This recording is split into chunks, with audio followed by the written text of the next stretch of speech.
নতুন বছরকে স্বাগত জানাতে তৈরি কলকাতা। বিকেলের পর থেকে ভিড় বাড়তে শুরু করবে মহানগরের রাজপথে। আর ঠিক এই কারণে এবার কলকাতা মেট্রোর তরফ থেকে বড় ঘোষণা করে দেওয়া হলো। স্পেশাল মেট্রো চালাবে মেট্রো কর্তৃপক্ষ, এমনটাই জানা যাচ্ছে। তাই 9:40 যে শেষ মেট্রো ছিল, মেট্রোর সংখ্যা আজকের রাতের জন্য বাড়ায়। সেই শেষ মেট্রো ছাড়বে দক্ষিণেশ্বর থেকে 10:18। আরো একবার দর্শকদের জানাবো, 3 জোড়া স্পেশাল মেট্রো চালানো হবে। একদিকে যেমন দক্ষিণেশ্বর থেকে ছাড়বে কবি সুভাষের উদ্দেশ্যে, অন্যদিকে কবি সুভাষ থেকে ছাড়বে দক্ষিণেশ্বর পর্যন্ত আসবে মেট্রো। দক্ষিণেশ্বর থেকে শেষ মেট্রো কটায় একবার শুনে নিন। দক্ষিণেশ্বর থেকে মেট্রো ছাড়ছে 10:48, ছাড়বে 10:03 এবং স্পেশাল মেট্রো ছাড়বে 10:18। অর্থাৎ দক্ষিণেশ্বর থেকে আজ রাতে শেষ মেট্রো হচ্ছে 10:18, যেটি ছেড়ে কবি সুভাষ পর্যন্ত যাবে।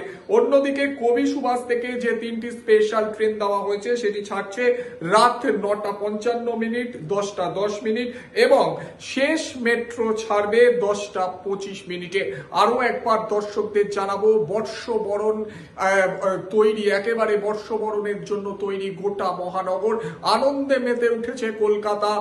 সকলে বেরিয়ে পড়েছেন, ঘুরছেন, ফিরছেন, আনন্দ করছেন। আর এই আনন্দকে আরো দ্বিগুণ বাড়িয়ে দিল কলকাতা মেট্রো। রাতেও পাবেন মেট্রো রেল, এমনটাই জানা যাচ্ছে। 3 জোড়া স্পেশাল মেট্রো চালাবে কলকাতা মেট্রো।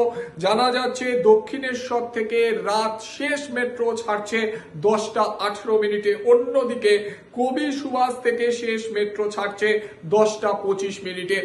আর পাশাপাশি এও জানা যাচ্ছে মেট্রো চত্বরে কিন্তু নিরাপত্তা ব্যবস্থা আঁটোসাঁটো করা হলো। বিকেল থেকে বাড়লো কলকাতা মেট্রোর নিরাপত্তা।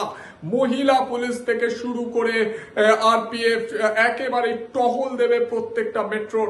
যে সমস্ত মেট্রোয় বেশি ভিড় হয়, যেমন পার্ক স্ট্রিট, রবীন্দ্র সদন, টলিগঞ্জ, এই সমস্ত মেট্রো স্টেশনগুলিতে বাড়তি নজরদারি চালানো হবে। গোটা মেট্রো স্টেশন মুড়ে ফেলা হয়েছে সিসিটিভি ক্যামেরায়। কোনো অপ্রীতিকর ঘটনা আটকানোর জন্য সব রকম ভাবে চেষ্টা করছে মেট্রো কর্তৃপক্ষ। বিকেলের পর থেকে ভিড় আরো বাড়বে, পার্ক স্ট্রিট চত্বরে বাড়বে, রবীন্দ্র সদন চত্বরে।